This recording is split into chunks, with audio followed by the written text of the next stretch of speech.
Hi, everybody. Welcome to the latest episode of Female Film Critics Panel. This is our 51st episode. Unbelievable. Amazing.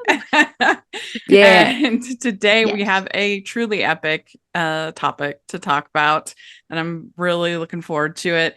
And we are talking about female-led superhero movies and why, for the most part, they haven't been working, and what we could do to hopefully make them better. I don't know. It's going to be interesting. But I have with me, Manda's here. Hey, happy to be here and be back with you lovely, lovely people. I'm excited. And Molly's here.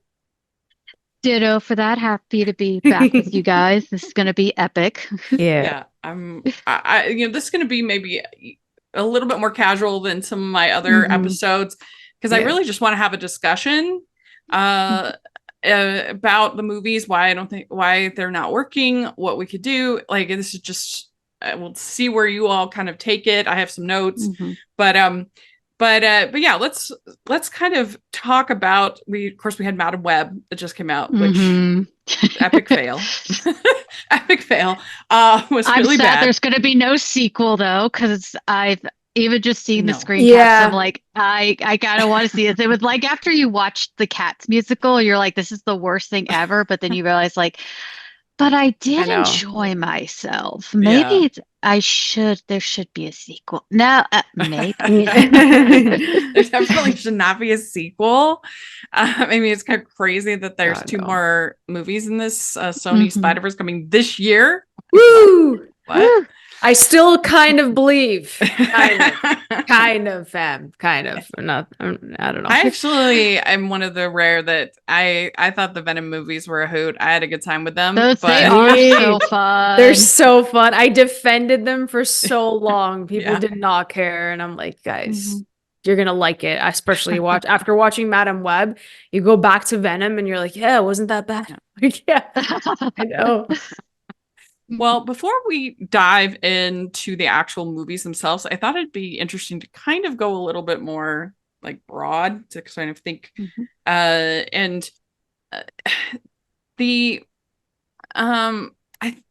wonder if the reason why, even going back to Supergirl in the 80s, the reason why superhero movies with female leads have largely failed, with a few exceptions, of course, we know, is that I think that part of the problem is that the genre has been written and developed for so many years for men, and it's difficult to transfer those attributes to women and make it feel seamless. Like, for example, one of the touchstones or one of the main tropes of a superhero movie for a long time was the damsel in distress. Is it possible to have a male damsel in distress, a man in distress? I don't know. Like, is it possible? I think it is. I think it depends on what type of man it is. I mean, Chris Pine was a very good damsel in distress in the Wonder Woman films, even though WW84 is not very good. But the first one is a legit good movie. Yeah. And he did very well in that damsel role because he is very secure in his masculinity. And also with the actor who played Steve Trevor in Linda Carter's series as well. They very much he very much was totally up to it. He was like, yes, and this woman saved you, that sort of thing. And in the 70s, especially, it was the time of the women's rights movement, Gloria Steinem, Miss Magazine, and all was really hot topic issues. So that's why that series came out in the perfect time.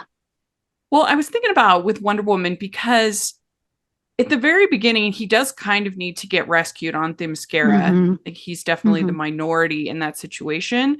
But for most of the rest of the movie, because she's the outsider, he gets to be the person who knows more about this world and knows more about. So in a way, that kind of equalizes them a little bit, as opposed to. And I'm not saying that the damsel in distress is necessarily even good. It was just the most obvious trope from the genre that I could think of where it's like, this is, or has been for a long time, gender specific. I don't know. What do you think, Manda, about that?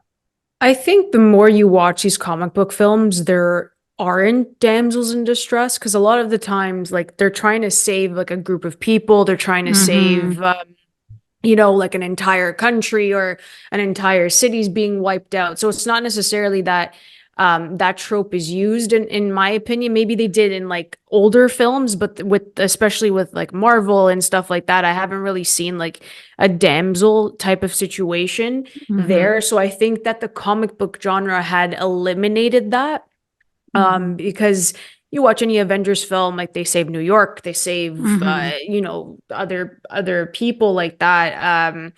But I think that the only one, as it was, like Molly said, it was like Wonder Woman, where you could kind of see that the male like counterpart was there and that she was saving him.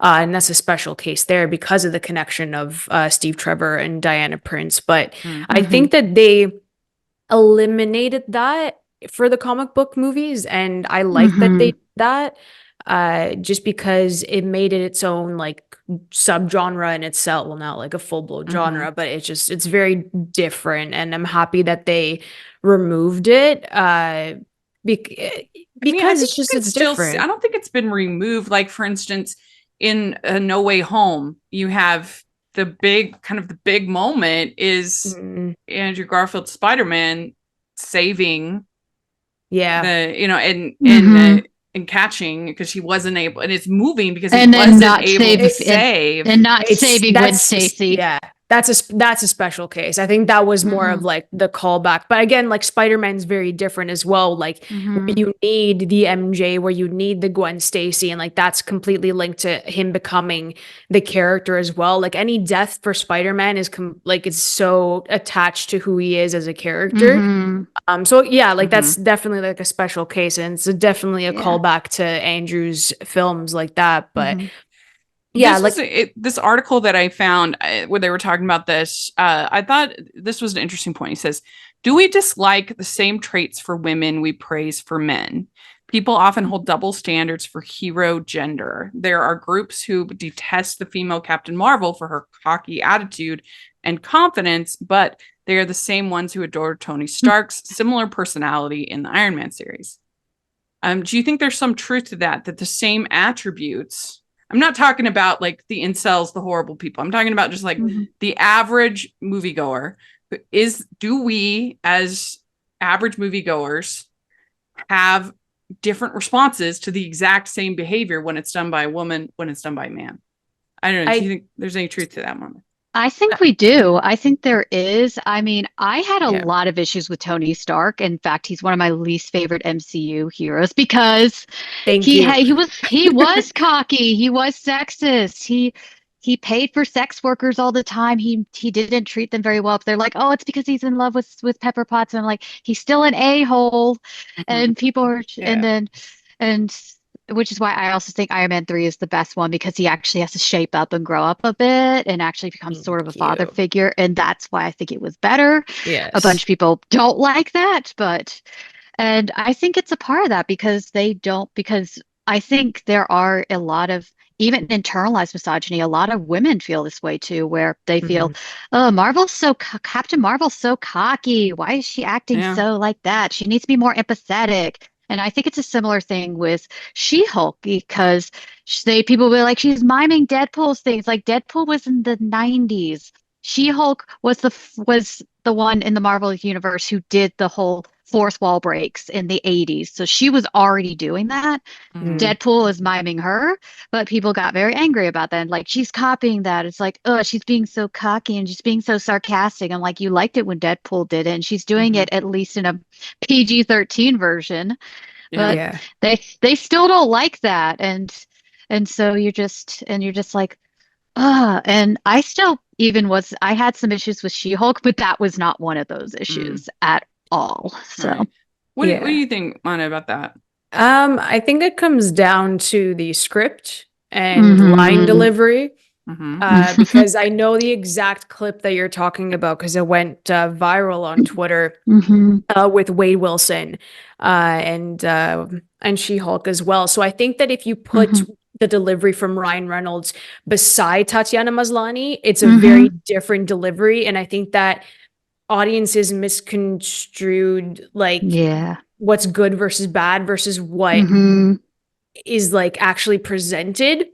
And it has nothing to do with like it's a guy doing it versus a girl doing it. Like in my eyes, it comes down to the screenplay because I absolutely like I hated the first Captain Marvel, and I read all the Carol Danvers comics. Like I was so pumped to see her. And Kelly Sue DeConnick's my favorite run. So she's like, it's great so run. It's so good. And it's like the character that we got in the comic books was not translated to the screen, in my honest opinion. No. So it could have come down to the direction. The script wasn't the greatest. I personally think that it hit the $1 billion because of placement in between certain films. There's no question about that. So, and I don't want to say that because like I adore Brie Larson and I want women to make bank at the box office, but you have to look at the logistics of it. And they made like Carol Danvers, in my opinion, unlikable and completely blind in that first one, that it was impossible for people to be like, oh my God, I can't wait to see her again. And it's hard to do that.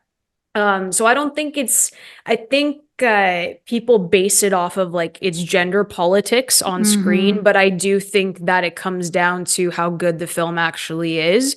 And it comes down to writing and delivery at the end of the day. In my opinion. That's true. I mean, one of the things that impressed me so much about the original Wonder Woman is the way that they were able to combine femininity and strength. Yes. So you had her going on no man's land, like being incredibly brave, but also hugging babies and wanting ice cream and dancing and I think that is I think sometimes that what we're doing is we're trying to wedge a female character into all of these male roles and forgetting what makes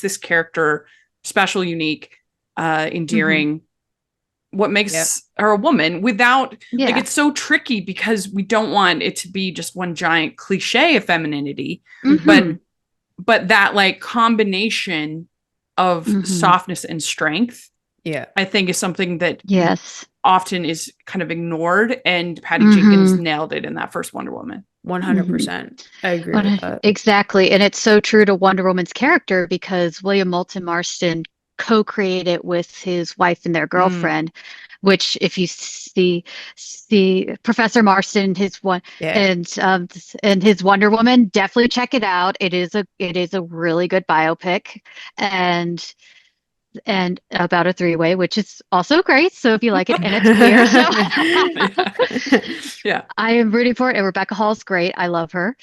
I've heard that one's good. I haven't seen it.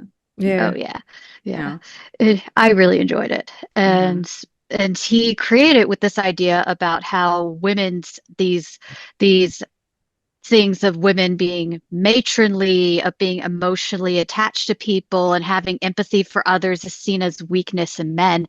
And he wanted to say, no, those are strengths. And that's why, in his mind, women were actually better. This was kind of his idealized world. It was called Paradise Island, is what the Mascara was called before George Perez came in and changed it to the Mascara in the 80s. So he was not making a joke, but he wanted a matriarchy. And I don't agree that a matriarchy is the answer, but he did have really great points with that. And with that, we actually do need to actually see those traits, those traits we commonly associate with women and femalehood as strengths that we should care more about and actually want to see more in people. Yeah. Are you a fan of Rachel's Reviews? Do you look forward to Family Movie Night, Female Film Critics Panels, or the Talking Disney podcast? If so, please consider supporting the podcast by becoming a patron. As a patron, you get to access monthly events such as the watch-alongs and Q&As, where you get to talk to stars and find out the behind the scenes of the movie making industry. And you can pick what I review for family movie night or even become a guest on the podcast. Podcasts and YouTube channels are expensive, and I really, really could use your help. I would so appreciate it. You also get to be a member of the Facebook group where we talk about all the films that we're seeing, and we have so much fun. Go to patreon.com/Hallmarkies and select one of the Rachel's fan tiers.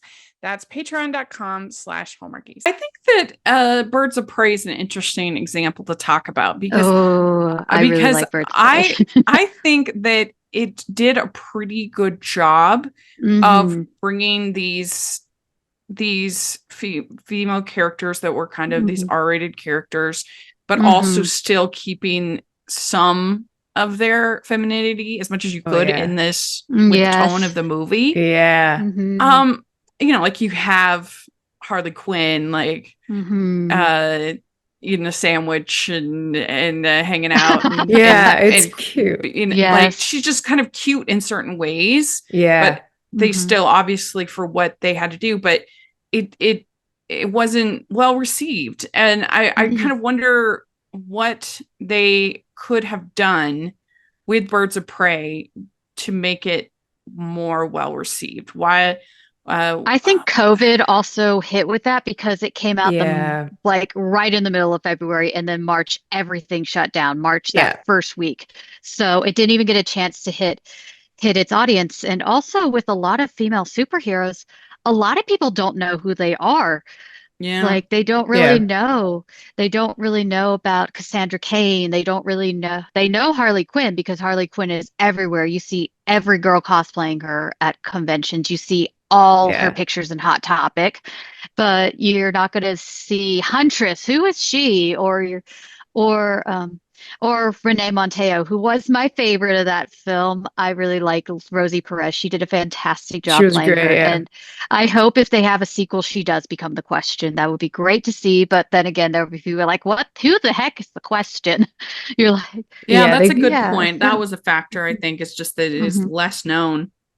And why I think Wonder Woman did much better with that in comparison is because everybody at least knows who Wonder Woman is, because Wonder Woman has become this cultural icon that we all kind of grew up and knew about, even if we didn't really have movies, these constant movies with her. You still had Linda Carter series, and you brought her up in history books because she was the first real big female superhero. What do you think, Manda, about Birds of Prey and why it didn't hit? I do think the pandemic was like a lot of it, just because I remember that was one of the last films that I watched before everything locked down. I do think that the draw is obviously Harley Quinn. I'm a huge fan of Black Canary. So when Journey Smollett got the part, I was ecstatic. And we haven't really had like a live action Black Canary on the big screen. So that was a big deal for me. I do think that they marketed it as a Harley Quinn film, and that drove people to the theater. But again, a lot of people just don't want to see, I guess, girl power on screen, or they're not used to seeing girl power on screen because they marketed it as the emancipation of Harley Quinn. Like that was in the title. Yeah, it was. And then they changed it. And then they changed it. And it was just like, well, what are you doing? Like you're selling two different things. But at the same time, that specific film, I understand why they released it in February, because Galentine's Day, because it's like the month of love. I get it. But that film should have been released in the summer. And again, when we talk about placement, we talk about releases, that is a massive factor when it comes to a comic book movie, which also ties into Madam Web. We'll get into that after, but it comes into release date. It's they try to market it where like this is this character, this is this character, this is this character. But I can commend DC the same way I can commend Sony and Marvel, where they're getting these underrated, underappreciated characters being put into the spotlight. And at the end of the day, that's a really big swing to do. So I can commend them for that and introducing them. I mean, because that's really what the MCU did is with, I mean, Iron Man was not an A-list character. And they took that, and because of the performance and the good writing and everything like that, it worked. And I kind of wonder sometimes with Birds of Prey if they had made it PG-13, if that might have helped. I don't think it would have, because I think there is a desire for that. I mean, Peacemaker is one of the more popular but the DC Suicide shows right now. Squad did And not do good. James Gunn's The Suicide Squad was critically successful. Yeah, it was critically. Yeah. That one, yeah. But it bombed at the box office. I mean, it was hard because that was during COVID, but and it had the same day HBO release. Yeah. Yeah, that was not a because I mean, if you're going TV show, the Harley Quinn TV show, everyone the animated, like that was super well. I love that one. That's a great show. That is a great show. I am looking forward to season 4, I will say. It's so good. Yeah, I heard that's pretty good. So the if we're going back to the sort of the movies of the past, we have things like Supergirl, Elektra, Catwoman, Tank Girl. And, I think Tank Girl is getting more critical appraisal now, or at least cult classic appraisal, because unlike a lot of these films, it has Lori Petty and Naomi Watts in a really early role. Mulholland Drive, pre-Mulholland Drive. Wow. And it's just like crazy to watch. It's kind of like a drug trip in the Australian outback. But it's a bit more boring, and there's people in kangaroo suits. It's just kind of wild, and it's become a cult classic for a reason. Yeah. And I haven't seen that. I haven't seen Tank Girl. I haven't. But Supergirl and Elektra, I think the biggest problem with those movies, they're just so boring. And I don't know if the problem is that maybe they're nervous about taking a risk or with a female-led character, or if it's just sometimes there's boring superhero movies and we just had bad luck. But so that, I mean, those movies are, it's hard not to fall asleep. They're good insomnia makers. I think a part of it is because it's the same thing. I think the issue with the Mad Web director is that I think a lot of the directors are directing it like an origin story for a pilot for a TV series. Like, and you think there's going to be something coming out. You're like, oh, no, there's no guarantees. It's not going to have a second sequel. Like Madam Web, for what I've heard with the plotting, it sounds a lot like, oh, she's thinking of it like a TV show, because she even said it'd be kind of greedy to have an origin story for these 4 characters. And I was thinking to myself, Kathy Yan did an origin story for 4 characters in Birds of Prey. It was actually pretty dang good. She killed it. Yeah. Like it's so different. Yeah, and I just appreciate with Birds of Prey that it had like energy and style to it. Like, the big colors, time. The way that the fights were, I thought was really exciting. Soundtrack. And so I was a little bit surprised that didn't do better. And I'm always surprised when I watch people's rankings and people have it towards the bottom, because I'm always surprised about DC that rankings. Too. Mine's like top 5 rankings. Yeah, mine too, especially with people who love Peacemaker, because I'm just seeing like Peacemaker is kind of just a stepping stone from Birds of Prey, because Birds of Prey really opened up DC to have this really scatological humor and these gory shots and these stylized, hyper stylized things. And people don't want to give Birds of Prey credit for it. And it's just like, no, Birds of Prey started that trend in DC. You guys, James Gunn really took inspiration from Kathy Yan's direction and the aesthetics, and people don't want to give it that credit. Yeah, I think so. It's true. Yeah, I mean, and I think that these movie makers should look towards some of these action movies to see how they have. I think when in general, when diversity and inclusion is done well and it works the best, is when it's just seamless. It's not. It's just this is just the story, like it's not forced. Trying to gain points. Yeah. It's not trying to be like, look at me. It's just, this is the character. Yeah. And if you look at something like Furiosa in Mad Max, even though there were idiots who complained about it, for the most part in Mad Max Fury Road, that's just the character. She's just trying to help these women, Yep. and she's awesome. And that's it. Yes. Yeah, it's true. I mean, Yeah. you can look at like even Atomic Blonde, whichever one compares to John Wick. Like I loved Atomic Blonde. It was I very thought good. Yes. it was so good. Those action scenes were like fantastic. And she's playing it. They're executing it as if she is, I don't want to say like that she is a guy, but like you can literally interchange John Wick and then her character, you know what I mean? Like you can do that. And it's the exact same, which I can appreciate. And Charlize Theron's like absolute fire that she takes on these roles like that. But you just need to pluck certain characters in other scenarios, even if it's like there shouldn't be like, oh, a male has to play this part. It's like, no, best person for the job can play this role. Exactly. And then let's do it that way. But they don't think like that. I know it's such old movie trivia, but the original screenplay for Alien did not specify gender for any of the characters. Ripley could have been a guy. I love that. I love that. So when they were casting, they cast both. That's awesome. Interesting. Yeah. And Sigourney Weaver gave the best energy they really love. So they're like, yep, you're Ripley. Made the most iconic like female character for sci-fi, right? Like how they didn't even know that was gonna happen either. Like that just blows my mind about it. I know. I know. And we've had as part of ensembles, we've had effective female characters, of course. I mean, Black Widow is especially frustrating because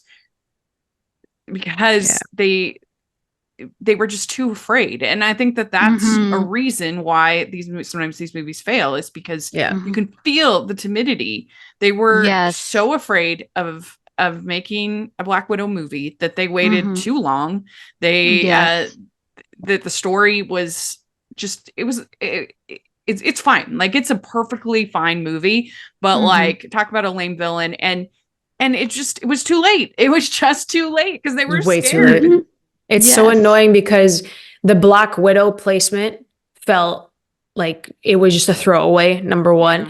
Number two, if you introduced her in Iron Man 2, she should have had a movie with Hawkeye. If you didn't want to put her by herself, you had the Budapest throwaway line in the first Avengers. Like, do it after that as like a throwback.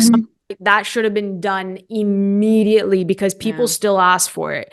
You know what I mean? So like, if you wanted to do like a pairing instead of putting her out there, that's fine. Because even if you really think about it in the MCU, no one really gives the Wasp any credit, but she's technically the first title character to ever be in a title with her in her own film. Like that was a massive deal back then when that came out. So it's like we waited that long for Ant-Man and the Wasp, but Black Widow was right there. And then one thing that peeved me to like no extent was that in Endgame, like you had that beautiful shot of all these like female characters, these female superheroes, and she died. And even part of that, yet she's the one that was in the original 6. And then she's like, no, there's the movie coming out. I'm like, you guys like did not know how to use her whatsoever. And she's like the longest running hero that you have in the MCU. Like it was just such a service to Scarlett Johansson that it just sits right with me. And then she has to pass the baton regardless to Florence Pugh now. You know what I mean? It stings. I didn't mind in Endgame that she was the one to sacrifice, because I did kind of like the idea of the person with the least powers being the one who saves everything. I kind of liked that in concept. But the fact that then finally they have the Goonies to make a Black Widow movie made no sense and was frustrating. It was like so it was more like the order. Because like fine, but that should have come out years before. Yeah, definitely. I had issues still with her sacrifice because it seemed to me that she still killed herself because I can't be a mother anyway, so I am already a monster. And it just made me think of Age of Ultron, or to think of I was like, and I know that she doesn't say that, but I'm thinking about it back myself. Is this because she said she was a monster in Ultron because she was sterilized? Like that whole that we don't speak of Age of Ultron in this house. We just don't. We don't. It annoyed me.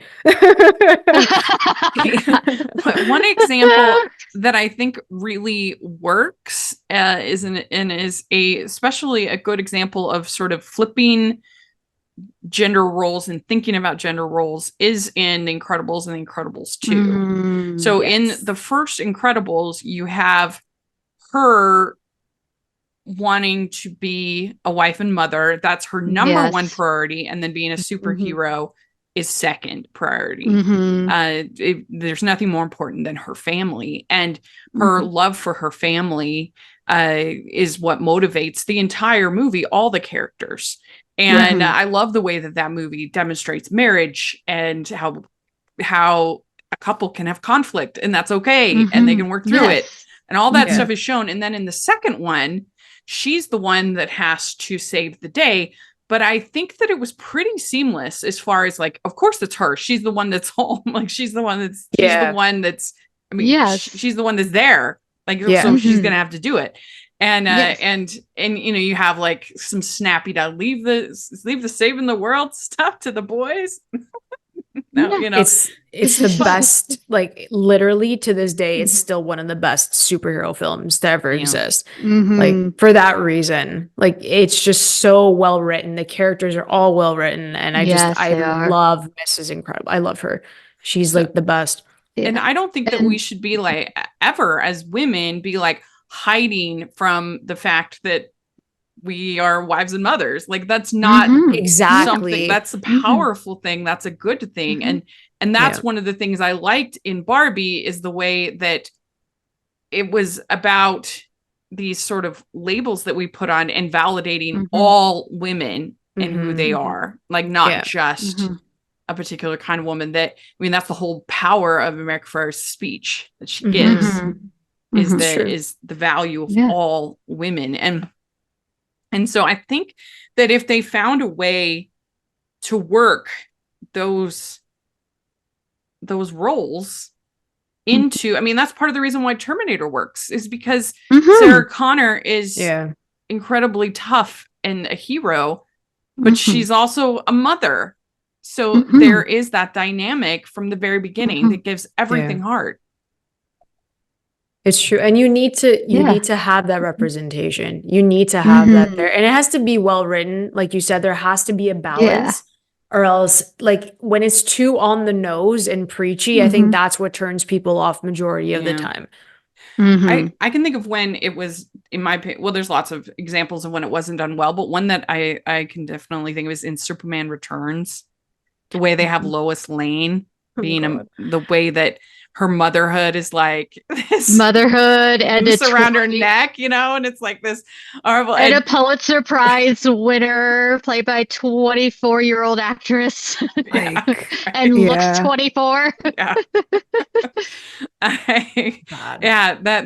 That's definitely like why did they think it was a good idea to have Superman be like a negligent father? Like that's just not like have a hot woman in there. Margot Kidder was in her 30s. She was amazing as Lois Lane. Yeah, definitely. I mean, you have the X-Men characters, which you know, it's interesting because in the new reboot, you know, they definitely made oh my gosh, Jennifer Lawrence's character Mystique. Yeah, they definitely made Mystique A-list character. They tried to, but her character was never really meant to be that kind of character. But they did. Not in the movies, at least. She is a mother in the comics, though. Nightcrawler is her son, and she had him was Azrael, a demon, a literal demon. That's why he looks like a demon. Oh, really? I didn't know that. The X-Men comics are so weird, and they're like. They are so much fun. They are like soap operas. So if you miss an issue, you're going to be like, who the heck is this character? What do you mean there's an X-Men character that's made of mercury and you touch her, you get mercury poisoning? Like, where have I been? I think the issue with the different Mystiques is that when I watched Rebecca Romaine's, the fact that she was like not really hiding in the shadows, but the whole point of the like allure and the love for Mystique is that she can shapeshift, and that just shows like her power as a woman. On top of that is that we can adapt and just, you know, become chameleons in any situation. Like that's the way that I interpreted her character.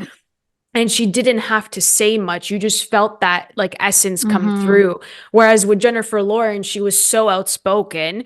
And it's like, that's not the draw for Mystique. That's not what made her, in my eyes, it's not what made her, you know, like her superpower, basically. You know what I mean? So it's just the difference is why I didn't like her as Mystique. No offense to J-Law, but I think it did come to the fact that like she was in the Hunger Games, like it was star power versus like, and she just got her character. Oscar around that time. Exactly. So she's like, I need more screen time. Like that's what it felt like for me. And like it just didn't, it didn't work It kind for of me. reminded me of Storm with Halle Berry after Halle Berry was cast, and then she got her Oscar for Best Actress, and then Storm took center for a lot of the second film, and then a lot of the third film, The Last Stand. And you're like, Storm hasn't really led the X-Men. This feels kind of off, but Halle Berry tried, but it's not as awkward as J-Law, though, I will say. Like, I think Halle Berry does a better job than J-Law with playing that character. Because even I remember the line in X-Men Apocalypse, and it's like burned into my brain where she goes,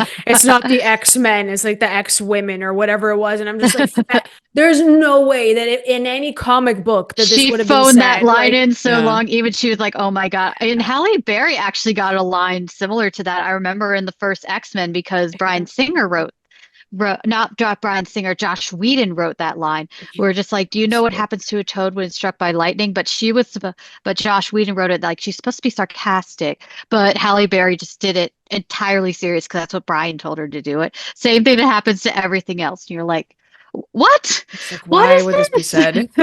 Why do you think that they failed so badly to capture Jean Grey in the X-Men movies? I mean, The Last Stand and I say X2. She's the X. I say it's so frustrating because The Last Stand version of Phoenix. Yeah, The Last Stand negates everything that she sacrificed for in X2. We don't remember that movie, Rachel. Rachel, it's not in the timeline. So it has been erased. You watch Days of Future Past, it has been erased, okay? Like, do we even talk about The Last Stand? No one knows. Famke Jemison is back again as Jean Grey if they wanted her back. And she, honest to God, she's so good that I cannot believe that they messed up The Last Stand as badly as they did, like truly. So we can't base anything. Good. And before that, people only really knew her as the GoldenEye henchwoman that kills people with her killer thighs. That was what she was known for first. And then she got this role where she gets to be emotional and gets to actually play the sympathetic figure who is actually trying to bridge the gap between humans and mutants. But there is a hint that she is more powerful than what it seems. And you're like, Famke Jemison, you did so good, and they ruined it. Because I feel like that character has a lot of potential. I feel like that because some of these, like Madam Web, like is not meant to have her own movie. It's not a character that's meant to have. So you have to have like an amazing script to make it work. Think anybody's ever been clamoring, do I want a Spider-Woman movie about the Madam Web who does the prophecies and has a wheelchair and is blind? It's like asking for, what's that Marvel character that Mystique is actually married to or been married to? Cassandra. And and also Mystique was the adopted mother of Rogue. So X-Men comics are kind of it's very tangled family history. Everyone's family. I feel like there's potential Mystique there. And Cassandra did have a child because Mystique actually did transform into a guy and impregnate Cassandra. It's wild. So technically Mystique has been We'd like to take a second and thank our sponsor for this episode of the podcast. It's the Hallmarkies merch store. Are you looking for that perfect gift for the postable, Hardy, or Hallmarky in your life? What about getting that t-shirt or hoodie that will help you stand out at your next holiday party? Now is the time to check out the Hallmarkies merch store. Full of festive designs by artists like Jessica Miller, Carrie from Hallmark Comics, and more. You can even have more than just shirts, but totes, cell phone cases, notebooks, mugs, and more. And it isn't just Hallmark. We have designs for Anna Green Gables, Man from Snowy River, The Nanny, and more. Every purchase at the merch store goes to help support the podcast and allows us to make the great content you know and love. There are frequent sales, so go to tpublic.com/stores/hallmarkies or see the link in the description. That's tpublic.com/stores/hallmarkies. No, I think one of the best female superhero characters that we've gotten is actually Nebula. I think that if I were going to say one I think is underappreciated, I think that her arc throughout, I think it's much more satisfying than Gamora's. Gamora, if there was anything that I get frustrated with in Endgame, it is I have never been so angry in my life. I like Star-Lord, what are you doing, you idiot? But like also to bring her back in volume 3, that annoyed me to no extent. I'm like, just let her stay dead. I don't need to see another version of her because it just takes away the fact that she did sacrifice herself. You know what I mean? Like it just bothered me at that point. And then the connection between her and Peter, it's just not there. It's not the same. But I totally agree that for character development, Nebula is so well written, and at least one person, one woman was written properly out of the 1,500 movies that we've seen. So her really change and grow as a character. We've seen all sides of her, and at first, like in that the first Guardians movie, she was very like, very like one note to me, which makes sense. We've seen her evolve as a character, which I like. Yes, I love it. Yeah, and Karen Gillan did so well, and she is very good, even though she still has to talk in that accent because she can't really get rid of her Scottish accent. She does an American accent. She's got to be like really husky and dark to really hide that Scottish influence. But she was so good. And if you've actually said it's Nebula and Rocket Raccoon's trilogy, I would totally agree with that. It's just like, because those are the characters that had the most character development, and they had the most coming of age. It really is. And speaking of characters that you're kind of surprised about, Monica Rambeau and Miss Marva, Camilla Khan, I actually did like them in the Marvels. I thought, which is kind of interesting, because the first time I ever saw Photon Monica Rambeau, it was in the comic Next Wave, where she's kind of relegated with the D-list Marvel characters they let Warren Ellis work with because he was making a parody of Marvel comics. So I was thinking to myself, is she going to be the sarcastic person that has to remind people she was head of the Avengers one time, so you have to take her seriously, because that was a big part of her character and that no one pays attention to me. But I really like that they bring it back to her original character status, and I really like Camilla Khan, because I was reading it since the beginning. J. Willow Wilson just imbued so much vitality in this character, and she and Miles Morales are the two biggest selling comics right now. And I think Miss Marvel, actually, Camilla Khan's is the biggest selling digital Marvel comic still. And I love the actress who plays her. She's really good at this. And so, and I think it helps that they were on television series first, because then you could actually adapt their origin story. So you can actually, instead of just like plucking them into a movie and then be like, are we supposed to know who these characters are? See, I still think people questioned who they were, because not many people watch the shows. Yeah, it was very confusing for me that I felt like you had to do homework. And to me, the Marvels screamed of a lack of confidence. Because they clearly had a story at the start that was about this genocide and about Captain Marvel and about her dealing with this planet and everything with these people. That was clearly the story that they had. It didn't test well. And so then we know that they did these reshoots and all of these funny scenes. And then they just wedged him in. They didn't even care that it didn't make coherent sense. And and so it just is so frustrating, because I was like, I would bet anything that original arc was actually like moving and interesting. And it was for sure better. There's no way that it wasn't better. And so and it's so odd because the MCU has been completely confident in most of the choices that they've made. They've had a few casting changes and a few things, but for the most part, they were the studio that would release their screen their movies to critics 2-3 weeks before because they were so confident that it would get a good review. And I think it was Civil War, I think was the one that was like a month early we all saw it because they were so confident in it. And I think that for whatever reason, both with Captain Marvel and with Black Widow and with the Marvels, they just aren't confident, and so it makes movies not as good. I do think in the case of the Marvels, they heard the criticism that Carol Danvers wasn't likable and she wasn't fun and she took herself way too seriously, hence why they made it very funny and they tried to like make her more, I guess appealing to audiences. I think that's why they changed it so much, or else the story that you said that was in place, Rachel, like that make complete sense because of who she is. So for me, I always say this, when a character like Captain Marvel or like even Doctor Strange, these are the two that like I'm gonna say, their power sets are like phenomenal. Like they're the strongest in the universe.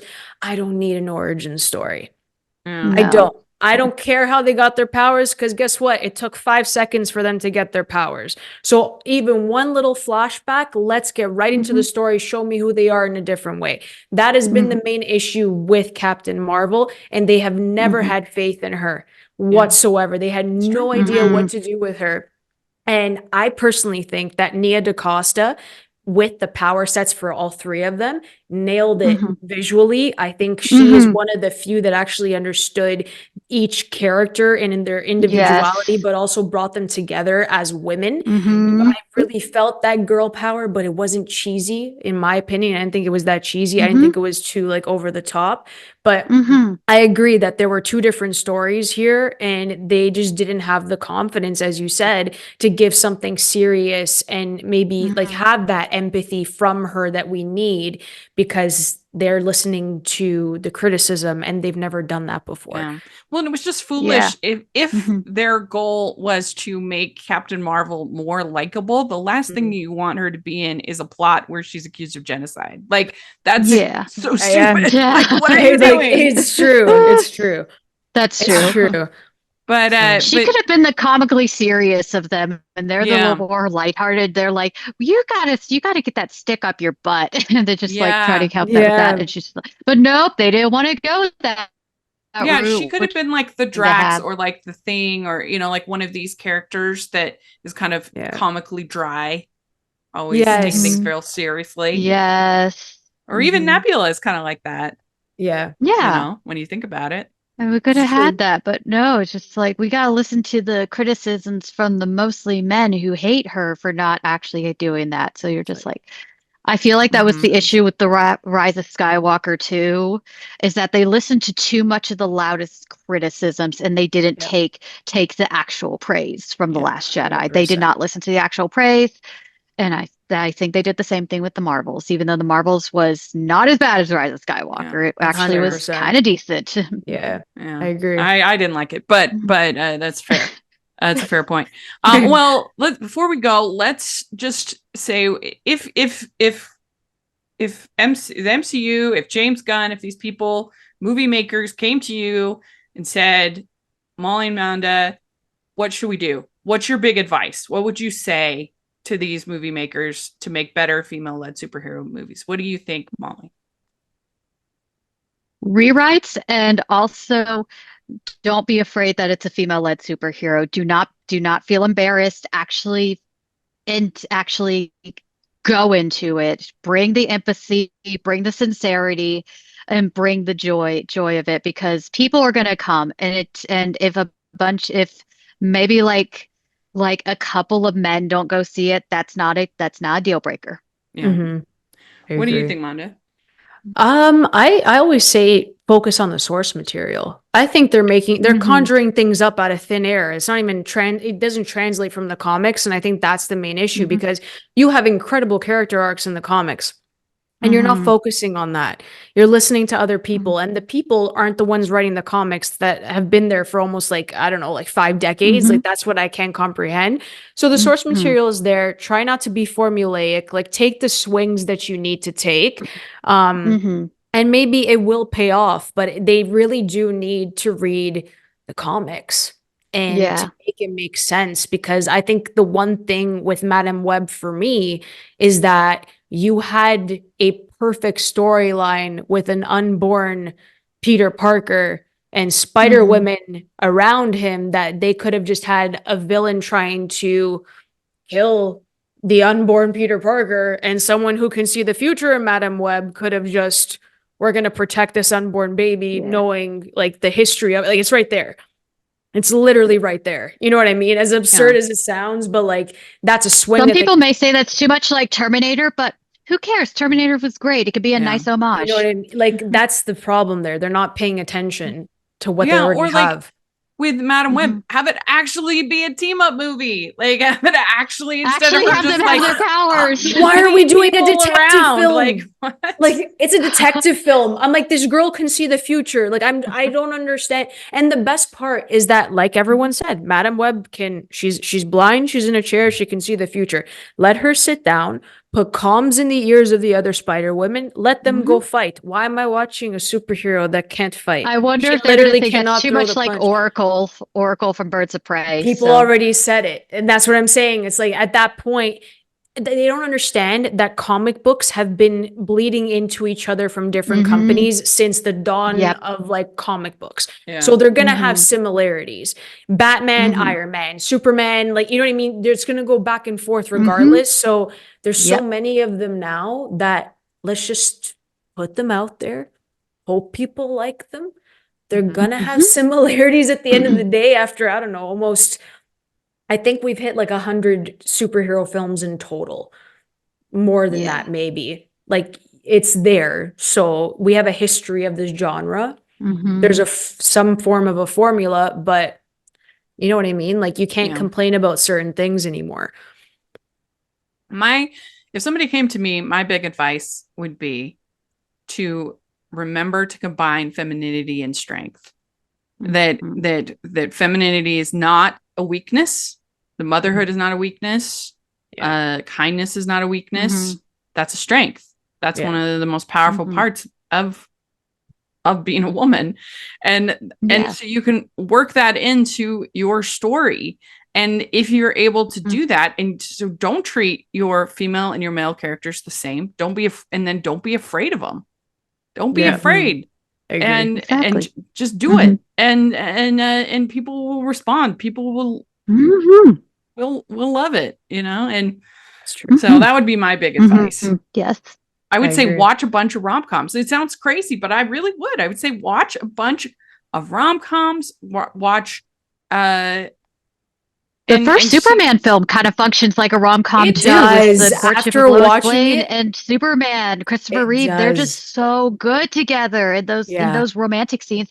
That's what you think about. That's what you remember. That's my favorite part in the movie is the date that they go on. It's so fun. Yes, and they're flying, and she does that poem, and people say it's so cheesy, but I'm like, I don't care. The cheesy makes it memorable, and it's endearing. Yes, I really liked it. I agree.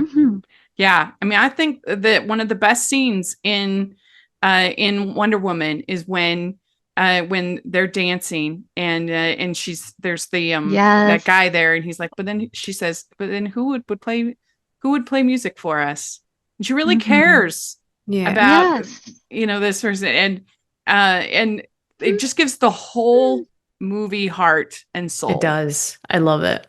Yeah. So it does. That's my great advice. Please listen to all of us. Yes. Moving forward. Yes. But don't really listen to test audiences all the time. Yes. Sometimes they can be wrong. They were wrong with Who Framed Roger Rabbit, okay? Yes. So sometimes the first idea is the best idea. Yeah. Not always, but sometimes. test audiences made Jeffrey Katzenberg want to take part of your world out of Little Mermaid. That's how wrong they can get it. Because they said it was boring. Could you imagine? Like, could you imagine that movie without that song? Like, I would cry. And Could you imagine anything changed in Who? Yeah. Could you imagine anything changed in Who Framed Roger Rabbit? Because all the teens who watched the test audiences, which is what the test audience consists of, hated it. And Robert Zemeckis, when they asked, like, what are you going to change? He said, not a damn thing. Yeah. Attaboy. Good job. Good decision. I think those came out probably the year. Best decision of his life. Yeah. If I'm not mistaken. Yeah.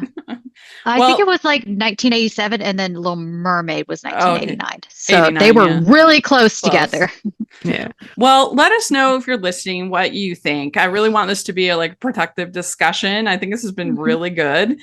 So I'd love to hear in the comments kind of your thoughts and perspectives, different things we've talked about, and on Twitter. I'd love to hear that. And Molly, where can people find you? So I am up on Twitter at Raspberry, and you can also find me on Instagram, just Molly Raspberry, and you can find some of my writing on thefilmstage.com, and I do longer reviews and thought pieces on my personal blog, Mollywoodwrites at wordpress.com. And what about you, Manda? Yeah, you guys can always check me out at AMXND Reviews on Twitter, Instagram, and Letterboxd. You can check out my website, candidxcinema.com, and my YouTube, Candid Cinema. And you can find me at Rachel's Reviews, all of our social media, iTunes, YouTube, and on Rotten Tomatoes. So check that out. And also make sure you're following the podcast and on iTunes. And if you are listening on iTunes, please leave your ratings and reviews. I really appreciate that. And if you are watching YouTube, please give the video a thumbs up, subscribe to the channel. Appreciate that so much. Also have the Patreon group, which is a great way to support us, and also merch store. You get lots of fun designs over there. So check that out. And thanks so much to both of you. And we'll talk to y'all later. Bye. Bye. Yay.